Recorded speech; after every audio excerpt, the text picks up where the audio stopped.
Good evening and welcome to Just the News. I'm Faye. Thank you for joining us. Let's get straight to the headlines. The big headline, of course, is that the Bombay High Court today granted bail to Aryan Khan and two other accused in the drug bust case on board the cruise ship of the 3rd of October. Justice Sambre, who was hearing that plea, said all three pleas are allowed. I will pass detailed orders by tomorrow evening, which means it's only after the detailed order is passed and a copy of it is submitted to the jail that Aryan Khan will be let out of jail. So it's likely to happen tomorrow evening or the day after tomorrow. The NCB opposed the bail, reiterating that Aryan Khan was not new to drugs and had dealt with peddlers. Mukul Rohtgi, senior advocate of the Supreme Court, who argued for Khan in court, contested that the NCB could not prove that there was a conspiracy, as they claimed. Senior advocate and former Attorney General of India Mukul Rohtgi concluded his arguments on Tuesday. He said the arrest was arbitrary and the NCB had made no recovery from the 23-year-old, nor had conducted any medical examination on the consumption of narcotics. In the meantime, the officer in question, Sameer Wankhede, has approached the Bombay High Court asking for protection against arrest from the Mumbai police in the corruption case. That case was dismissed by the Bombay High Court after the Mumbai police said it will give him 3 days' notice before it arrests him in that corruption case. The thing, of course, and this is something to note, that Sameer Wankhede's family members have been drawn into controversy in all of this. At the end of the day, whether he is of a particular religion or who his family members are irrelevant to public opinion. The matter that needs to be actually investigated is whether or not someone in a powerful public position is in fact corrupt. That's the only question that needs to be asked and answered. Moving on to Tripura, there were reports over the last 24 hours of a mosque being vandalized, 2 shops set on fire and 3 homes being ransacked by people during a Vishwa Hindu Parishad rally that was incidentally organized to protest the recent vandalization of Durga Puja pandals in Bangladesh. The Tripura Police, meanwhile, have said the situation is now under control and the law and order is under control, contrary to fake news they have said being spread on social media. The Tripura Police has tweeted that certain persons are using fake social media IDs and spreading fake news and rumors on Tripura. And it is informed that the law and order situation in the state is absolutely normal, end quote. They also tweeted that no mosque was burnt in Panisagar in North Tripura. The tweet read, and I quote, "During yesterday's protest rally in Panisagar, North Tripura, no masjid was burnt. The pictures being shared of burning and damaged masjid or the collection of sticks are all fake and not from Tripura. They may be of some countries. We've registered cases and legal action will be taken against those spreading fake news and communally sensitive rumors," end quote. The local administration, meanwhile, imposed Section 144 in Panisagar and Dharmanagar subdivisions. Remember, the Indian Express and several other news sources carried a story yesterday on their front page about the fact that there were homes and shops that were ransacked of minority communities in Tripura and one mosque was vandalized. Uttar Pradesh Chief Minister Yogi Adityanath has said that the sedition law, which is a very strict law, will be invoked against those celebrating Pakistan's victory over India in the T20 World Cup held in Dubai on Sunday. Now, the Chief Minister made the remarks in an interview with a Hindi newspaper, which was then shared on the official handle of his office. Yogi Adityanath's statement comes a day after the Uttar Pradesh police booked 3 Kashmiri students in Agra for allegedly raising anti-national slogans after the match was over. Administration of the Raja Balwant Singh Engineering Technical College, which rusticated those 3 students, which has basically removed them from the college, has announced that the college will be shut until action is taken against those who forcibly entered the college on Tuesday, demanding the arrest of the Kashmiri students. According to the Agra Superintendent of Police, an FIR has been registered under the sections 153 promoting of enmity between groups and 505 whoever makes, publishes and circulates or spreads a rumor, and punishment for cyber terrorism against the Kashmiri students. Indian Express reported that so far 7 people have been booked by the Uttar Pradesh police across 5 districts. Incidentally, though, the Chief Minister of Uttar Pradesh has not made it clear if he only means celebration of this one match that happened on Sunday, whether he means only celebration in cricket, only this particular tournament, or only Pakistan's victory, and if people in his state are allowed to celebrate other country teams playing well in cricket, or is that banned as well? So if he means this to pass as a law, he has to be a little clearer about what he means. In Rajasthan, though, Nafisa Attari, a private school teacher in Rajasthan's Udaipur, was expelled from her job after she posted a WhatsApp status celebrating, allegedly, Pakistan's win over India at the T20 World Cup.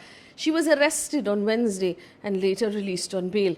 Nafisa put out a picture of Pakistani players with the caption, "Jeet gaye," meaning they won. She was arrested under IPC section 153B, which is assertions that are prejudicial to national integrity. The SHO of the Ambamata police station said, and I quote, "We arrested her on Wednesday, booked her under IPC 153B and produced her before the court. She will be released, or she was later released on bail," end quote. In a video statement that she did put out, Nafisa Attari said that her family was playing a game where they divided themselves into two teams and they were supporting both sides of the match. She meant it as a joke. She doesn't support Pakistan, end quote. Bajrang Dal members have threatened the owners of two venues in Mumbai where comedian Munawar Faruqui's shows were scheduled to take place. The shows were to take place on the 29th of October at a hall in Borivali West and the 30th and the 31st of October at the Rangsharda Auditorium in Bandra West.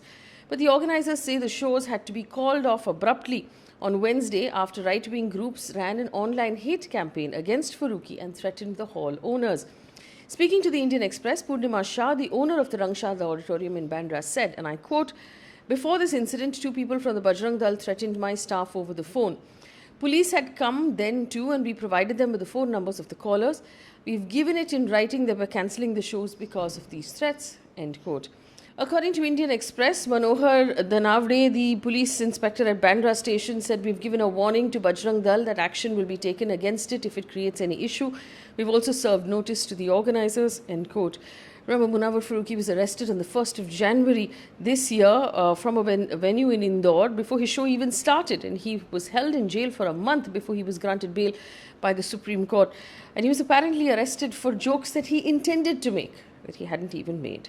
A quick look at our COVID numbers coming in at this point. India reported 16,156 COVID cases. That's 20% higher than yesterday. We also recorded 733 deaths from COVID in the last 24 hours. Kerala reported 7,738 new cases in the last 24 hours. There is, of course, talk of a new variant that's still being looked at by the government. So as of now, there's no need to panic. Health Minister Mansukh Mandavia yesterday said the government is going to launch a mega door-to-door COVID vaccination campaign called Har Ghar Dastak. The campaign will be launched next month with a special focus given to the 48 districts in the country where less than 50% of the eligible population has been vaccinated so far. News coming in from the world of business right now. The Sensex ended down about 1,158 points today. That's a loss of nearly 2%. The Nifty as well lost about 350 points. That was 2%. This is the biggest loss since April 30th this year. This comes after the RBI apparently said it will drain cash from the banking system for longer periods, spurring concerns that the move may temper the gains of the equity market driven by record low policy rates and a retail investing boom. Now, market analysts have said that a fall could be deeper over the next couple of weeks, and investors should really hang in there and avoid panic selling and seek professional advice. On the benchmark, on the BSE, ICICI Bank, HDFC Bank, Kotak Mahindra, ITC, Reliance Industries and Infosys were among the biggest laggards of the day. L&T, IndusInd Bank and Asian Paints were among the top gainers. Petrol prices increased again. This is now the 16th increase in the month of October alone. The price was increased by 35 paise. Petrol in Mumbai will now cost you 114 rupees and 14 paise per litre. And diesel will cost you 105 rupees and 12 paise. Delhi is 108 rupees and 29 paise for petrol. And diesel is about 97 rupees and 2 paise. And I don't have to tell you, you know these are the highest ever prices we have seen so far. There are reports, though, interestingly, that have come out that the Indian government's collection of taxes, specifically from petrol, because of petrol, has gone up and shot up far more than was expected and budgeted for this year. So the government has made a windfall profit, but has still not found the need to reduce the taxes on humanitarian grounds and ease the burden on the common man. The IPO of Nykaa was fully subscribed on Thursday for the first of the 3-day offering, which closes on the 1st of November. The firm fixed a price band on the IPO of about 1,085 until 1,125 rupees per share. They're looking at a valuation of $7.4 billion, which is 52,574 crore rupees. Nykaa was founded by former investment banker Falguni Nair in 2012. She's a celebrated women entrepreneur in India, and it has a cumulative download of 55.8 million across their mobile applications. Let's taking a look at news coming in from across the world right now. Hong Kong's legislature has passed a new film censorship law to what it calls safeguard national security. This legislation criminalizes secession, subversion, terrorism and collusion with foreign forces. It does seem, though, in a reaction to the pro-democracy protests that we saw in 2019 before COVID hit the world. Film censorship law was approved in the Opposition Free Legislative Council. It gives the Chief Secretary, the second most powerful figure in the city administration, power to revoke a film's license if it is found to endorse, support, glorify, encourage or incite activities that might endanger national security. According to BBC, the punishment for violating this law is up to 3 years in prison. An update on Sudan. The World Bank has suspended its financial aid to Sudan following the military coup. This comes after the US froze its $700 million in aid. The president of the World Bank said in a statement, and I quote, "I am deeply concerned about the recent events in Sudan. I fear the dramatic impact this will have on the country's social and economic recovery and development." As of March this year, the Republic of Sudan had re-engaged with the World Bank and gained access to nearly $2 billion in grants for poverty reduction and sustainable economic recovery. In the meantime, Chinese Foreign Minister Wang Yi urged the World Bank and the International